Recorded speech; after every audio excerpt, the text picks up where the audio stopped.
Good evening, fiends. Welcome to another episode of Sinister Parlor Podcast. I'm Zombie Barbie with my always awesome and amazing co-host, the one and only Bud Vino. Rhiannon Nicole, Zombie Barbie, and Bud Vino, the dynamic duo. Here we are, Rhiannon, the first official show of the new year. And what a hell of a way to kick it off, Rhiannon. We're not messing around. We said we were bringing the heat in 2021, and we certainly are. We are more than happy and excited and ecstatic, and all these superlatives I could use, to introduce our very first guest of 2021, the one and only Mr. Butch Patrick. Mr. Patrick, how are you, sir? I'm doing great. Thank you very much. A lot of energy in that room up there in Maine. I love it. Yeah, absolutely, sir. Absolutely. Thank you. Thank you again for joining us. And we're going to get into a lot of what you do, and I've got to say, Rhiannon, too, I'm actually blown away by your life, what you've done, and it's amazing. And to top it off, too, for you to be getting married a few years ago and finding that happiness, you deserve that. And so, again, I'm divorced, so... Oh, I'm sorry. Well, we'll cut that out. I apologize. I have seen that you... We'll cut that out. But I'm very No, it's fine. I'm very happily divorced. It's fine. There are no mistakes in life. I got married, I got divorced. It's all good. I had never been married. I was 63 years old. I figured I'd give it a shot, and I found out that I'm a confirmed bachelor, so it's all good. There you go. Well, you lived and you learned. You lived and you learned. Yes, exactly. Yeah. Now I know. Exactly. Well, aside from that, we're still honored either way to have you on either way. Yes. So thanks again for joining us, Mr. Patrick. My pleasure. Oh, man. My cheeks are already hurting. Yeah. We're already off to a hell of a start. I know. No, it's good. But you know what? I'll tell you what happens is, first of all, when people do research, a lot of times, whether you go to Wikipedia or this or that, once something is up there, it's really difficult to alter it and change it and stuff and get it back to where it was. Mm-hmm. So there's no problem with that. And like I said, I purposely didn't want to do a pre-interview with you, so it's for all your listeners or fans or viewers or whatever, not a problem whatsoever. And I was only married briefly, and I didn't publicize the divorce at all. He's sweating already. He's like, oh shit. Wow. Yeah, I'm like, wow, talk about the very first thing. So anyway, the point is, yes, it's all good, and but there's a lot of going on, and let's get on with whatever you would like to talk about is okay by me. Well, first, Butch, I have to scapegoat. I have to use somebody as a scapegoat, and I told my wife she took some great notes for me, and she didn't put that in there, so I have somebody to blame. So my wife is going to get it later on, because I was so excited to talk about that and get into it in that sense.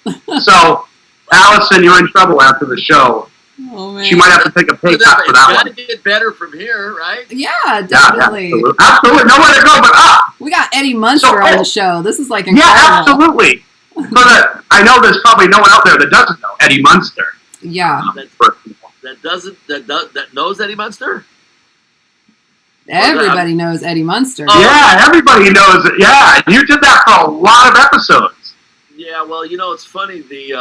It is interesting how the show, for being a small 2-year show back, almost 55 plus years ago, 57 years ago, has such staying power and has such an iconic following, and it's amazing. It's funny. I was thinking about that the other day that. Like movie stars are movie stars. You see them on the big screen and you like their work, but you don't feel like they're buddies. You don't feel kinship with them. Mm-hmm. But for some reason, television families, and you grow up watching TV, and it's amazing how many people come to the table, and like you have an extended family or friendship base, because they really, as a kid growing up watching your show, they really related to you. Mm-hmm. I mean, literally, you were like pals with them. To where that's an interesting dynamic that television brings to the world that movie stars and big screens don't. Yeah, that makes total sense. I couldn't agree more. I think it's still, Butch, I still have that feeling. The Munsters was one of those shows, the Brady Bunch growing up, in the early 80s, 70s, I think when I grew up, and I still have that feeling, and I like having that cutoff where I purposely won't think of some of the people that I've met that are on those shows, even if we have good relationships, because I still like that feeling of that childhood sort of innocence. I still enjoy that. Well, and I know you. Go ahead. I only really worked in the business for like 14 years, and it was 1960 to 1974. But if you had to pick a window of 14 years, which was 5-6 years of black and white, 7 or 8 years of color, and that 60s, the decade of the 60s will always be a pivotal point in humanity in general, from music to artists to movies to TV to revolution. I mean, just the saying, if you remember the 60s, you weren't there. It was a crazy time. And then to be the right age of, actually I was 7 years old in 1960, so I went through my growing up wonder years and then turning 16 in 1969 and getting my car and and everything happened in a really wonderful period to remember and have been part of. So I couldn't have asked for a better window to have grown up in and been part of, even though, I got out of the business, like I say, when I was about 21, 22, but the shows that I did, my favorite Martian and Mr. Ed's and I Dream of Genies and the Monkees and all these great old shows and westerns and rawhides and bonanzas and gunsmokes. It was just a really good time. I was very blessed to have been around in a period that not only is remembered, because here I am, 40 years past that situation, and people still remember it because they always go back to it from a nostalgia, pop culture look type of window. Yep. And those were all big shows, I Dream of Genie and Mr. Ed and Bonanza and Munsters. It's like, those were huge shows. Well, and one of the reasons I mentioned those as well, I mean, I did a lot of that, the non-escape, I call them escapism shows, non-reality based shows, like I say, Genies and Witches and Martians and Munsters and Talking Horses. People back then, it's representative of what the television medium was all about. It was for entertainment. Yeah. It was to allow you to go home after work and laugh. The weekends were for movie theaters, but the week was the TV guide, was the Bible on the TV tray, and people would get it out as soon as they would get it. They would go to their favorite shows and see what they were going to be watching, and it was the Beverly Hillbillies. And I did a year of the Real McCoys before the Munsters, and it was a whole. It was still, even though the television had been around 30 years. The sitcom really came into play in the early 60s and established itself as a medium.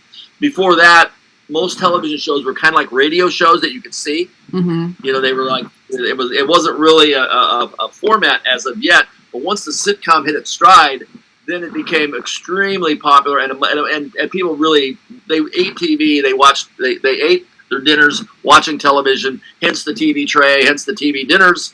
And it was and that's why people remember those shows so well, because it was such a big point of their life growing up. They just, the street lights came on, the kids came home, mom had, the mom was like Donna Reed and Mrs. Cleaver and all these, these perfect little idyllic families existed on television, but it was a reflection of suburbia. Yes. Speaking of which, Mr. Patrick, my mother-in-law, by the way, I got to call Butch from now on. Butch, no Mr. Patrick. All right. Butch, my mother-in-law was very excited you were coming on, and she has a photo from Bonanza. She told me the year. She sent away for it, and it's got the 4 main characters, including Michael Landon and major players on there. I wanted her to bring it over, which she was kind enough to do because I wanted to show it to you. Yeah. But it's those sort of things, and you just spoke about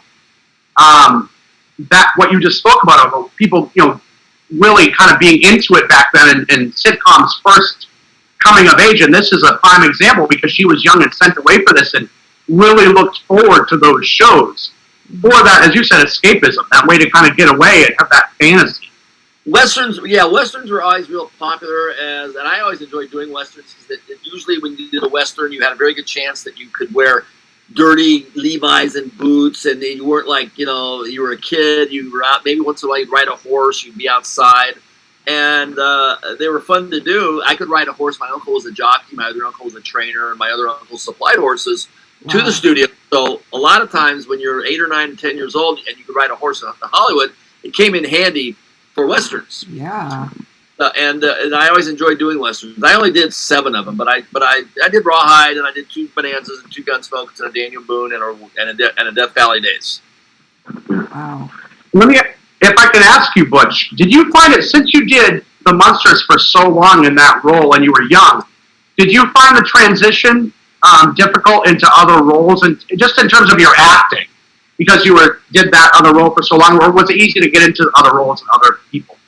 Yeah, it was a lot of. It's funny. Sometimes people will interview you and they like to coin the term typecasting, and I explain to them. I go, well, that would be the case if I was going to auditions in Eddie Munster makeup and carrying a whoop whoop doll. Yeah. But actually, because I was under makeup, and kids grow into different looks at an alarming rate, so you don't look the same at 12 as you do as 14 and 16.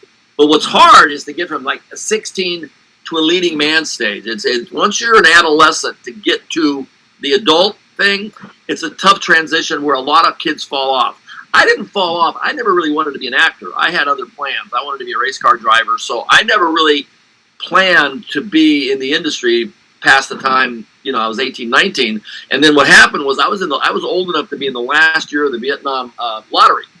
And I had a very low number, so I was up at the induction center getting ready to go to Vietnam. And they found out that I had a bad knee from a skiing accident, and I wasn't eligible for the draft. I was classified 1H. And so at that time, before I found that out, I had gotten my money out of the bank, my race car money, because I thought I was going to Vietnam and die. So I went and spent all my money, and I had a great old time, bought cars, and lived at the beach, and you got to remember, it's the 60s again, in the early 70s, and I enjoyed partying. I was really good at it, and I wanted to be accepted by all my guys in the car clubs and stuff. So how did I do that? I did that by always supplying the beer and the pot, and and having the parties, and that's what we did back then. Yeah, and that's another thing that I explain to people. When I've been sober like a little over 10 years now, but I explained to people back in the day, it wasn't the overall atmosphere of getting partying and psychedelics and weed and partying. It was acceptable behavior. Yeah. It was bad behavior, but it was acceptable because that's where the country was back then. Yeah.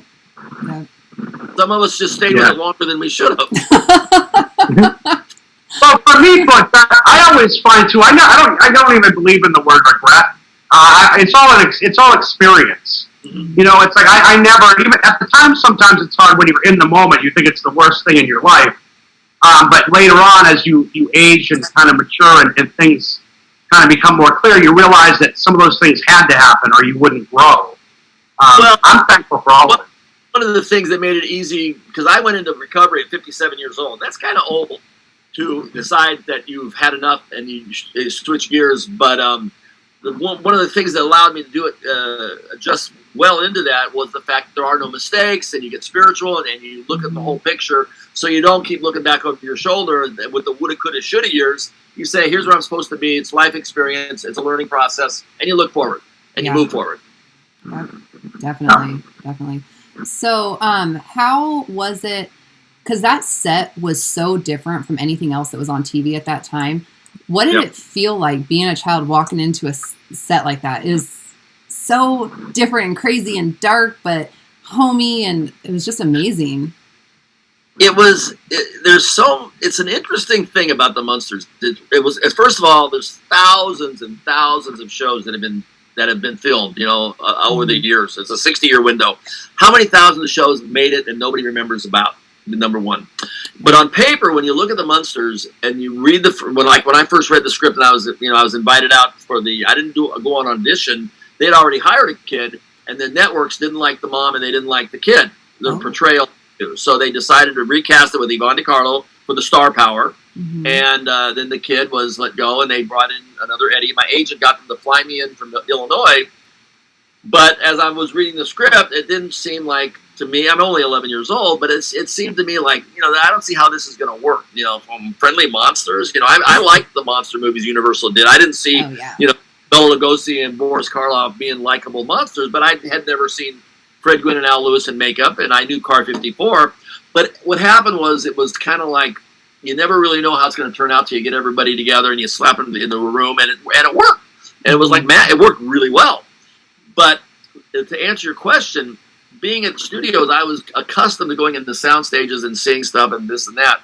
But the Munster set was, what you were right, it was very unique and very expensive. They spared no expense. It was an expensive show to do. But what they did is Universal was the monster studio. So what they did is they took all their talents and all their stuff that they did and they applied it, making it look like the old classic monster movies, but adding a friendly Beaver. The producers had done Leave It to Beaver for 7 years. Uh-huh. So they took the Leave It to Beaver friendly family sitcom concept, applied it to Universal Monsters with a really cool soundstage and set. So they had like the best of both worlds, and it just happened, and it was magic, and it's was unique. It was one of a kind. It had great music. It had great guest stars. It had a good cast. We had cool cars, and it was fun, and it clicked briefly for 2 years, which was wonderful. You know, then you were out, and everybody remembers it. It's, back in the '60s, a lot of shows had short runs. Gilligan's Island, Star Trek, 2-3 year runs was not uncommon. Addams Family. So it was a whole different dynamic back then, that there would be shows that would do a lot of episodes per year and have 2 or 3 year runs. Oh, I didn't realize it was only 2 years. It seemed like so much longer. Everybody feels that way because we did so many episodes. And you got to remember, there's only 3 networks, no syndication, no internet, nothing to draw your attention away from the boob tube during the evenings to watch TV. And literally, some areas of the country, we came on at 6:30 in the Midwest, which was primetime dinner hour, and literally everybody would focus. They had 3 channels. Pick your channel. We were #1 show on Thursday night for almost the whole run until Batman came on. So that's why people remember us. We were unique, and we had a big share of the audience. Dang. Oh, But so cool. I think you mentioned one of those intangibles, Butch. It's kind of like a sports team. You can get all superstars together, but it just they might not click, and you don't know it until you all get there. And that's one of the things about the Munsters, and is you can tell it did click. There's an energy there and a joyfulness about the cast, that they really enjoyed it. And I think you were all blessed to have that, because I think it's a rare thing, because you can see it on all the actors and actresses in that show. And even the fact that the Addams Family was on a different network and was similar, it worked well for both of us, because whether you preferred one or the other, there's a chance you probably watched us both. You had your favorite. We were on Thursday, they were on Friday. It wasn't like we were head-to-head competition. And black and white genre, it wouldn't have worked in color. It would just happen to be the last 2 years of black and white as color was coming in. We were going out, and a bunch of stuff occurred, and it's one of those very successful shows. Makes a lot of money for Universal still. The merchandising, the toys, very strong market base still. And in fact, we just released a new Blu-ray version of Munster Go Home, which was done in color, the feature film, with me and Rob Zombie doing a commentary on it. And you'd be surprised how many very famous people are huge Munsters fans. Rob Zombie being one, Paul McCartney, Howard Stern. It's a pretty extensive list. Wow. Yeah, he has Butch shared. I was lucky. Butch shared a picture of himself and Rob Zombie last week, I believe it was. I said, "Whoa!" Oh man! I said, "Look, 2 heavy hitters on the same in the same I'll picture." start you again. Hold on. Oh. Yeah, and Rand, did you show Butch your lunchbox yet? He or is it noticed just it. hovering behind you? Yeah, he saw it. Oh, he did. I didn't notice that. Yeah. I was probably too embarrassed with my in the beginning to notice that you told him that. Oh There he man, that's so cool. That is cool. Oh, that's awesome. We're huge Rob Zombie fans too. He's a big fan. 2 partiers, 2 party guys hanging out together. Two wild and crazy guys. It's funny. The Munsters. Another thing is, it's allowed me to do a lot of things that I normally wouldn't be able to do.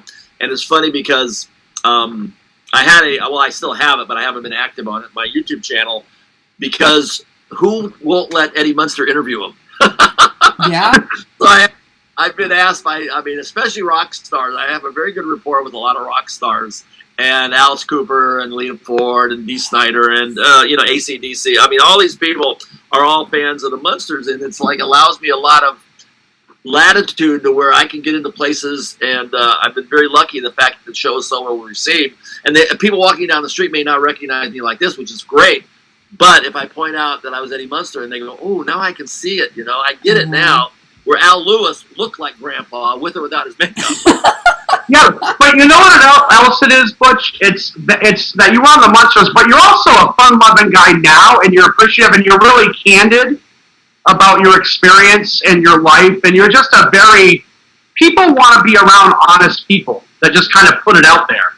who they are, and that's an attractive feature. So yeah, I can see where that would help Well, you. people will ask me, do you ever get tired of it? Some people don't particularly care for it. I mean, other actors and their roles as a child, as a kid. Mm-hmm. But what I enjoy, first of all, I enjoy people. I enjoy traveling. I enjoy doing it. So it's not really a problematic thing for me. But the main thing is, how can you really not have a good time when you're out putting smiles on people's faces? Mm-hmm. You're interacting with them, whether or not they get an autograph or whether or not they buy something isn't the issue. It's the fact that you are sharing an experience with something, and you've been part of this person's life, a very positive part of their life, mm-hmm. and they walk away happier than when they came to the table having met somebody. Mm-hmm. So it's very little effort on my part to make somebody else have a really good day, and that's a pretty lucky place to be in life. There's not a whole lot of people that can do that. Yeah. And I appreciate it. And I'm always very grateful, and I'm in gratitude that I'm in a position to do very little effort on my part. I can do a lot of good for a lot of people. Yeah. Oh, that's amazing. Rand, we always say, Butch and Rand and I say the same thing. I said actually to my wife and my youngest yesterday, Mm-hmm. if you're not making someone's life better, you're not living this life right. And I said when we first came into contact, we all come into contact for a reason. Because I believe the same thing. If I can put a smile on someone's face or make them believe in themselves again, because we all at one point believe in ourselves. And it's just sometimes life cuts us down to where we forget that, or we're too tarnished to remember it. So if I can put a smile or make someone remember their greatness, that's what it's about. I'll give you an example, too, is I did a book called Munster Memories, and it was basically based on all the stories that people shared with me at the table. And it came out on September 24th of 2014, which had been 50 years to the day that we premiered. And I rushed it through. I had to have it out on the 50th anniversary, and it was a very expensive coffin table rectangular book that I only made 100 of them. And I did it for a reason. I only wanted to have 100 of these, and then I made a paperback version that was more affordable to the masses. Mm-hmm. But in that book, I purposely shared the super collectors and people that were still alive that involved in the show, but most of it was about regular fans who had shared a story with me. Because how many kids come to the table that have seen it? They weren't around when it was first on, but their memory is my favorite uncle or my grandparents. I watched it. They always loved that show, and they're gone now. And every time that show comes on, it brings me a tear to my eye or a fond memory about someone that was very important to me in my life. And it's like, wow, that's pretty amazing that these people I haven't had any negative. I mean, it's really kind of amazing that nobody's ever really had a negative thing to say about the show. Mm-hmm. I mean, really? Yeah. I mean, that's it's. I try to, if I'm having a bad day, I try to get through it. And very rarely do I have a bad day. But if I find myself that I'm getting annoyed, well, I just take a break and say I got to go to the bathroom or whatever. I leave the table for a few minutes, and I come back and I get back to business. I mean, you can't. It's not like I'm a robot. Everybody has more good and bad days, and this and that. But usually, if someone gets to the table and they're enamored and they're tongue tied and they don't really know what to say. I've done so much in my life and I've been everywhere that I can usually spin it around and start talking to them on their terms about what's important to them. And pretty soon they forget all about being, intimidated or starstruck or whatever it does. And we start talking about, my dad was a baseball player. I like to ride horses. I like fast cars.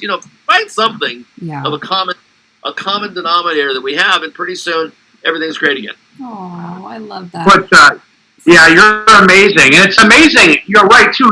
And you just never know who you're going to affect in a positive way, because things that may not seem as big to you, or which I know they do, they can really change lives without you knowing it in a positive way. You have a great outlook. Because you never know where your next adventure is going to come from, or your next job, or your next story. I loved, when I was a kid growing up, Charles Kuralt on the Road was like my favorite show as a kid. And my grandmother was an antiquer, and I drove all over the country with her in a '59 pink Cadillac when I was like 7 years old. So the road stories and the road adventures, like the Griswolds, I'm all about that. And my next big project next year, when this thing opens up, is I'm going to take my RV and my Munster coach, and I'm going to pull into RV parks with my Munster coach in tow, which everybody will recognize. And then my plan is to interview other people in the RV lifestyle about their lives and what brought them to where they are. And I know for a fact, number one, it'll be a real successful channel because people like that kind of stuff. But number two, I'm going to meet a whole bunch of people that are going to be interested in what they've done and what they're going to do interesting things back. They're on vacation in their RV, but they're going to have interesting stories back at their home. So the second year will be me going to visit them at their place. Aww. And then get involved with a bucket list of fun stuff to do that they're associated with. That's so cool. That'll definitely be watched. It's so easy. I like that I drove an Indy car this year. Last year I flew in a B-24 Liberator. I've got a bucket list of stuff that I want to do as well. And I know that meeting all these people who are veterans and they're retired, but they're in upscale RV parks with big diesel pusher RVs. I'm sure they have really interesting stories because everybody's got a story, and the whole world's a stage. And people, and I always enjoyed what's up around the bend, as Charles Kuralt would say. So this is a way for me to do that, and the fact that that'll be down the road a piece, but as soon as the country opens up, I'm going to be doing with the thing with Rob Zombie, the Munster Go Home Blu-ray. I'm also working with a gentleman that's got he's a magician. His name is David Merlin, and he and I have teamed up to do this with me doing the movie introduction, and then after I'm done with the movie, we have, I don't know if you can see that. Let's see here. Munsters and Merlin. There you go. Munsters and Merlin. Oh.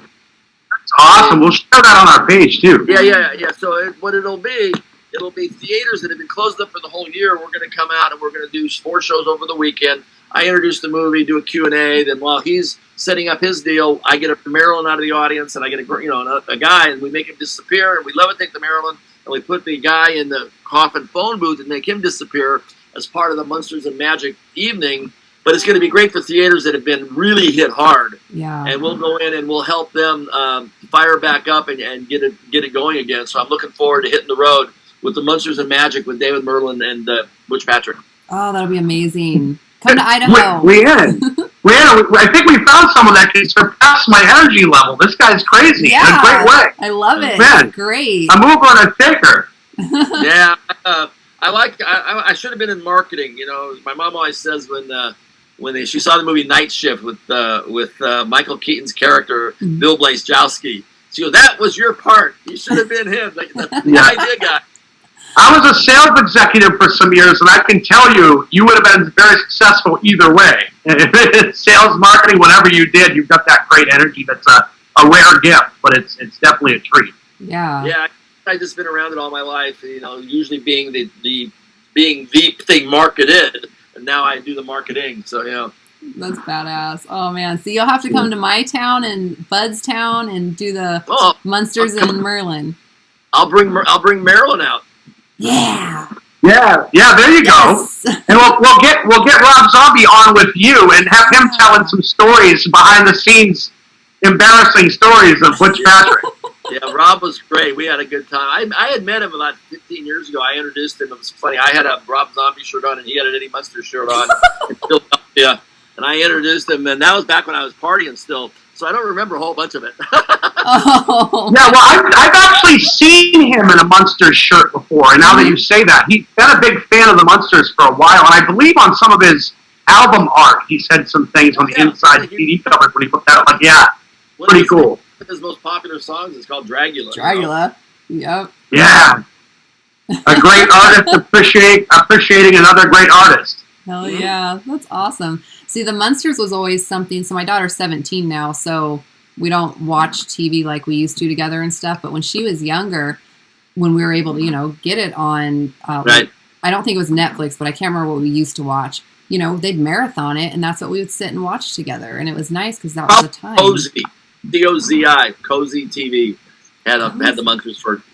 But anyway, it's always been around. Now people, a lot of them just wind up getting the box DVD set, which is always nice. Yeah, I want. But yeah, it's a fun old show, and it's been good to me. Mm-hmm. Well, yeah, but it's funny that you mentioned people generationally, because I was introduced to it, the Munsters, by my stepfather when I was very, very young, who was like a father to me.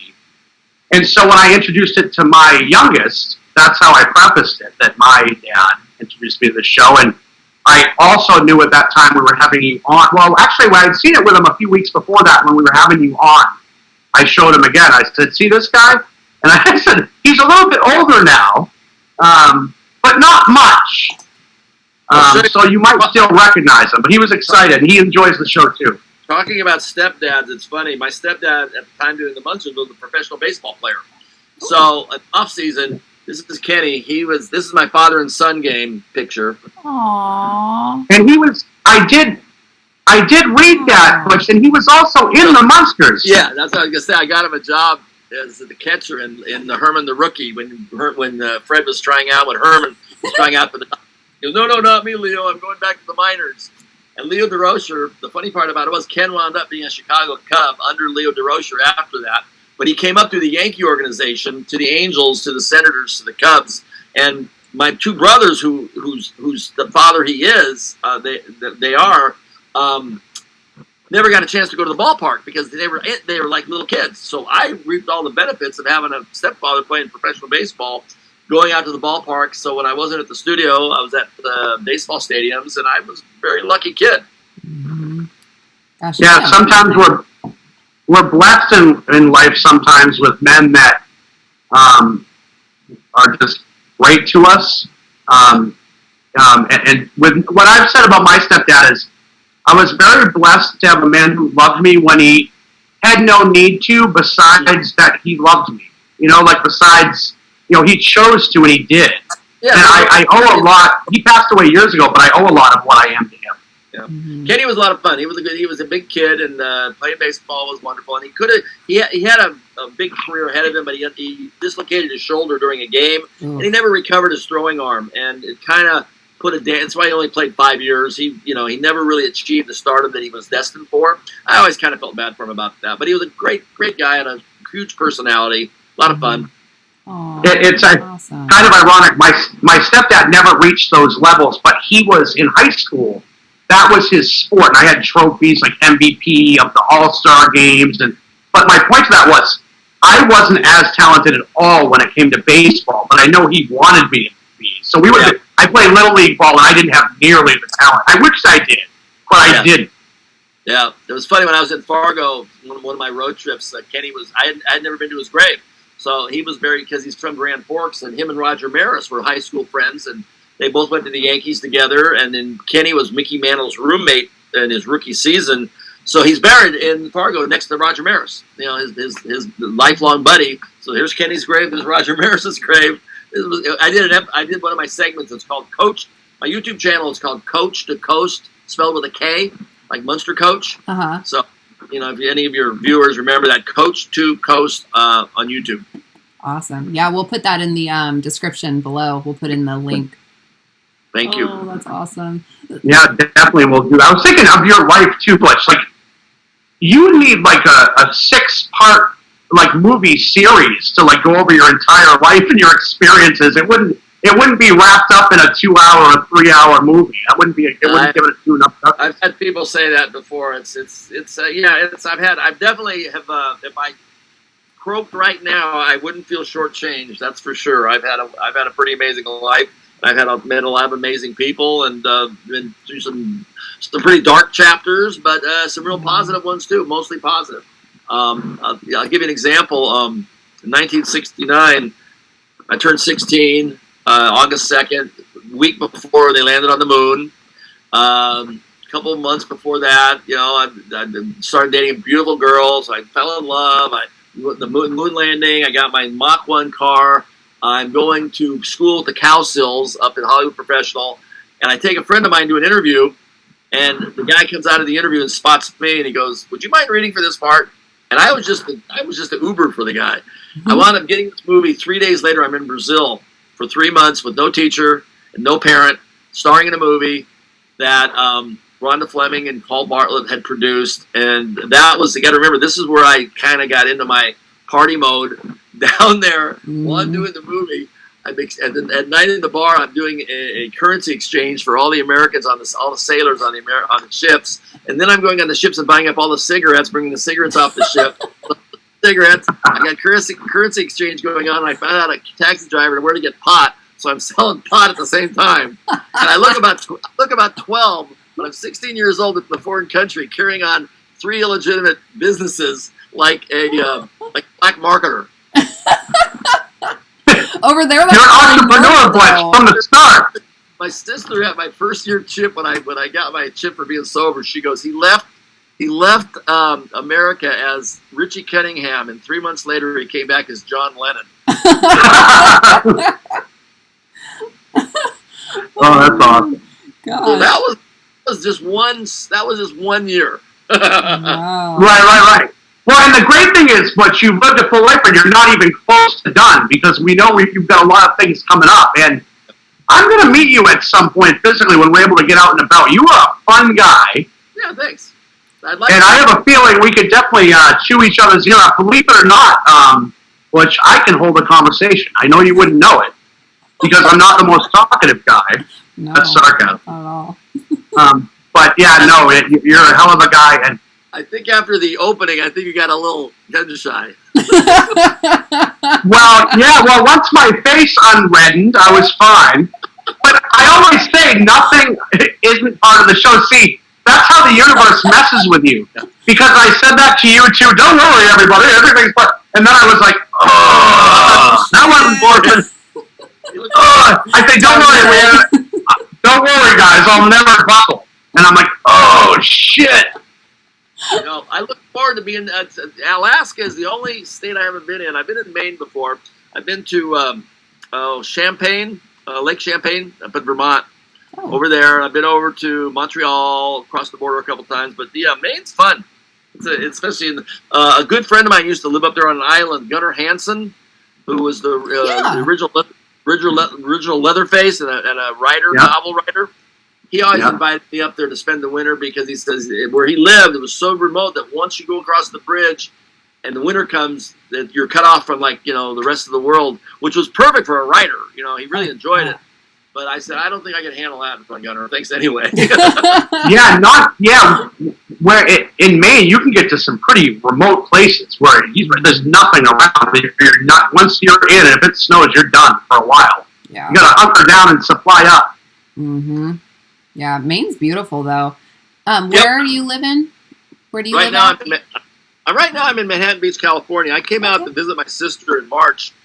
I initiated my divorce and came out here to get a couple things handled. And I was living in Florida, but I took my trailer. See, I have a 34-foot trailer that I carry my Munster coach around in. I used to have a Munster coach and a Dragula together.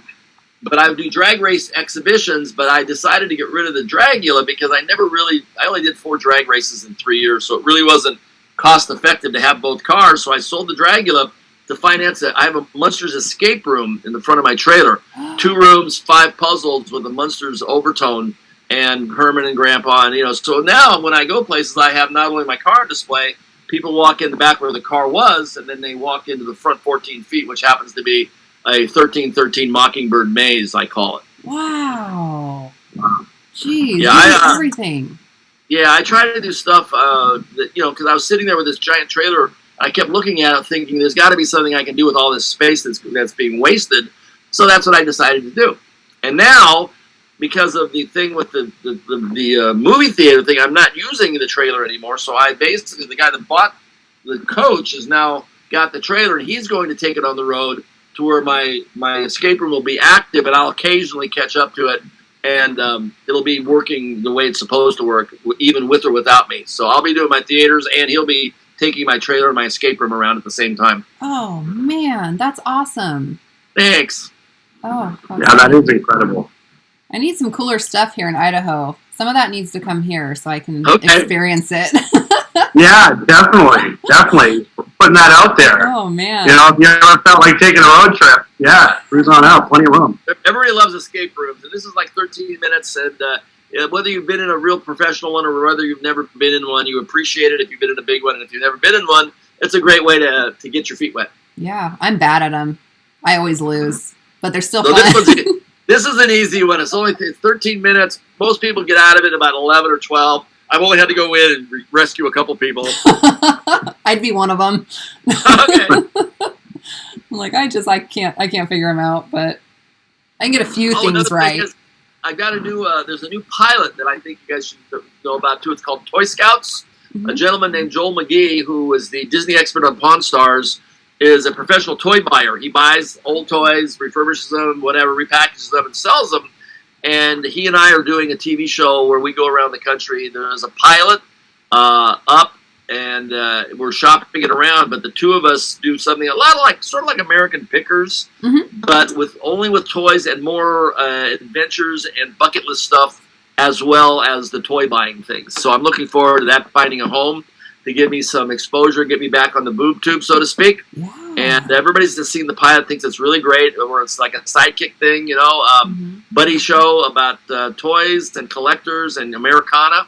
I think it has a real good chance of becoming real popular. Oh yeah, definitely. Absolutely, and we'll we'll share anything you'd like us to share. We'd love to support you and promote you. You're a really cool, down to earth guy. So I'll send you. I can't actually have you air the pilot at the moment because we're still in negotiations. But I will after we're done. We'll definitely keep in touch. Awesome. Yeah, and we can pressure get those negotiations done to the powers that be on the other side. Come on, expedite this. Yeah. And we want to see it. And I know that people out there want to see it as well. Oh, yeah. Well, I think everybody that we know on our page are all Munsters fans. All of them. Oh, yeah. Before we go, I got to tell you one thing. You got to take your tree down. Tell us everything. I'm good, as long as you'd like. He got onto it. I was telling Bud that last year I was so busy. My tree didn't come down until March. It was so bad. Well, let me explain the tree, because I told my wife, Allison, I was going to mention this, okay? We've been together, this is like our 16th Christmas, okay? We've been married over a dozen years. This is an every year thing. I love the ambiance as well, but we are now at the 10th tomorrow, okay? Yep. So we had a talk today. I said, look, okay, usually what I have to do is she'll say, don't mess with it because you don't put the ornaments away right. Right. Because she doesn't want me to take it down. It's just, I've been with her long enough. So I'll tell her, I placate her, Butch. I'll say, all right, I'll let you do it. And I wait till she's gone, and then I take everything off, and then I throw the thing out. So I told her, tomorrow, you have to have the thing out by tomorrow, because we're taping another interview tomorrow. Yep. So I said, I can make the extension Butch, so we can make light of it. But I can't extend it beyond that. So she said, all right, well, let me take the ornaments down. I said, well, if you don't, there you go. You know what happens. We're on the second decade of this. You know what happens. So she's assured me. But she gets depressed because she loves the festive atmosphere. But I'm like, babe, the effing flowers are starting to come up. It's time to take it down. There you go. Yeah. Well, another thing is, while we're talking, if anybody sees this, let them know the keys to my castle. I'm going to send you a bunch of links after this, so you'll have them and you can plop them in there, edit them in however you like. Definitely. Some visuals, and then the keys to my castle is my sister's company. Really cool stuff. It's basically their house keys that are artistically. There's 175 designs with crystals in them and blingies ones, and then there's some new ones that have like interesting stones, and there's themes. There's like ocean themes, and there's fairies and goth themes. I mean, there's all kinds of very cool front door keys. Instead of just having a generic ugly key, you can look at keys to my castle, and it's really cool. Hell yeah, I'll be ordering from there. I collect skeleton keys, so keys are like my thing. Hold on. Yeah. That's super cool. Look at how cool all this stuff is, man. It's like an awesome, like I would imagine, you could like tour through there. Yeah. Well, these are two of them, but they don't have the rhinestones in them and stuff yet. So let me see, where are we? Oh, there's one. That's just a thing. Oh, that's cool. I love the sand dollar.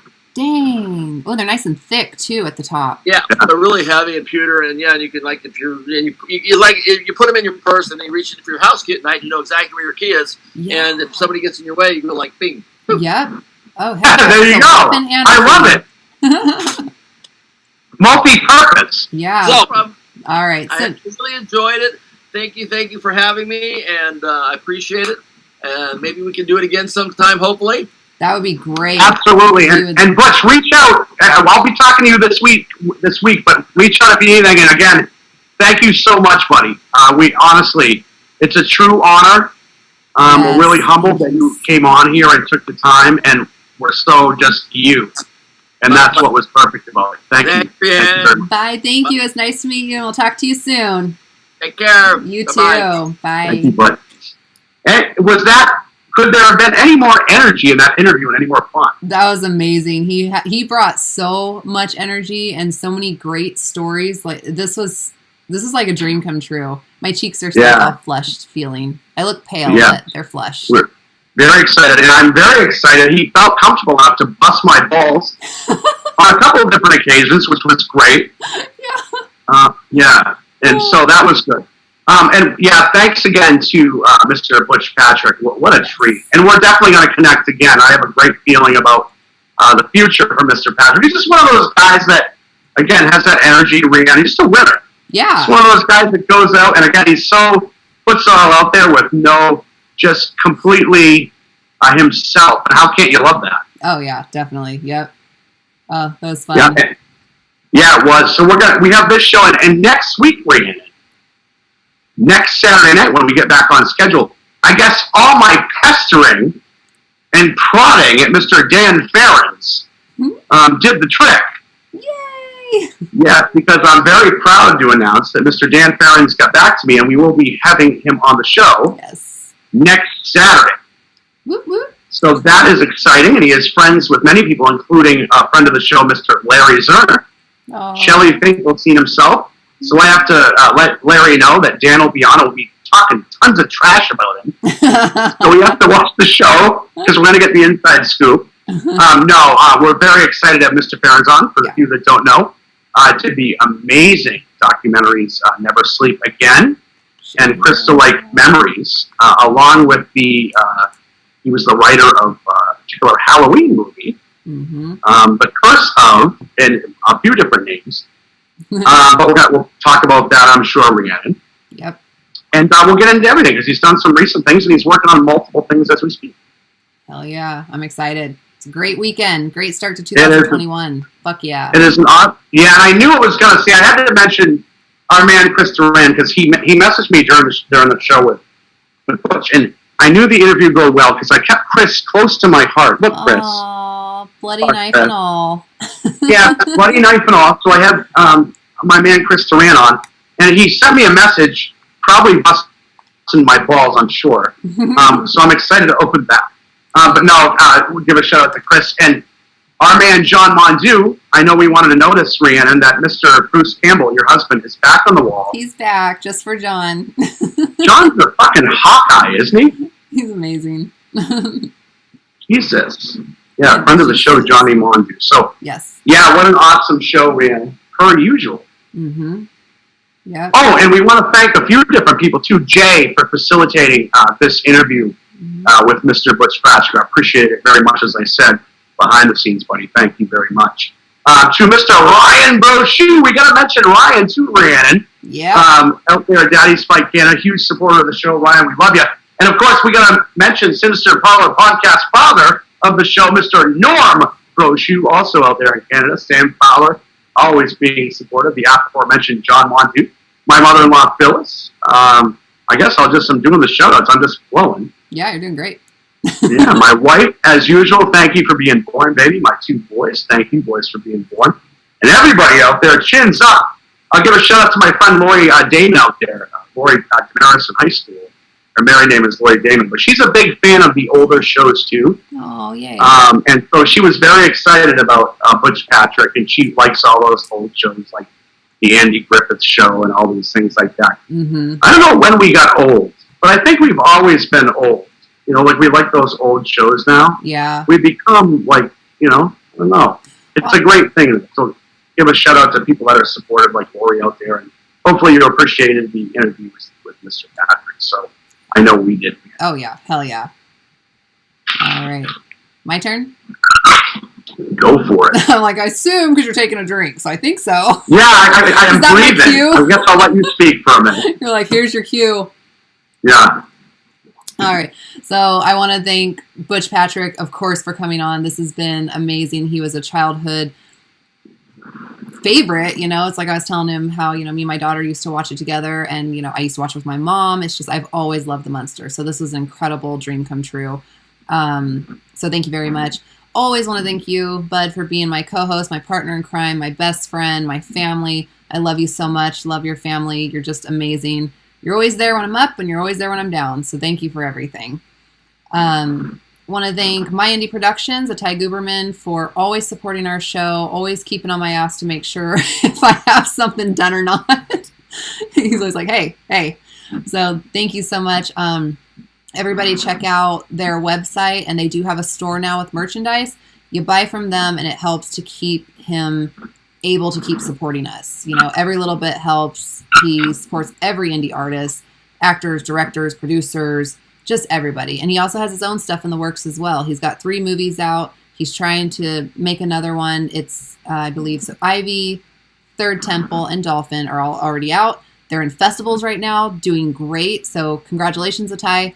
Thank you. I want to thank Crazy Ink Publishing for publishing my books. I now have 3 that are out. So Broken Halo, Blood Curse, and the release is Monday for Witch's Game on ebook. You can get the paperback now, but the ebook releases on Monday. So Trilogy is done. I'm super excited. So thank you, Crazy Ink Publishing. We also have a box set, 21 books from 21 different authors for 99 cents. Pre-order now. It's going to help us get to USA Today best-selling authors. So we really want that. Thank you, Johnny Ellenberger, for doing our intro and our logo. Chris Atella for doing our outro music and our intro-outro for iTunes, Spotify, Google Podcasts, all that good stuff. And I think I'm done. Now you get to breathe, and we have to quickly, before we go to, give a special shout-out to the folks over at the Night Watchman. Yes. Mr. Ken Arnold and folks like that are sharing our shows and Yes. the support that Ken and company have shown us. Professor / Jamie Nash. Yeah. All the people that have shown us love. We love you too, guys. Thank you so much for badasses. pushing the show. And watch the Night Watchman. It's so good. Absolutely. We've got a lot on the docket this year, guys. We've got Mr. Dan Ferens next week, and we've got about 4 other interviews in the works. Mm-hmm. So we're going to be busy, little beavers. And we'll see you next week, Sinister Bottle Palette Podcast. Love you, baby. Love you, Rhiannon. Love Chins you. up. Bye.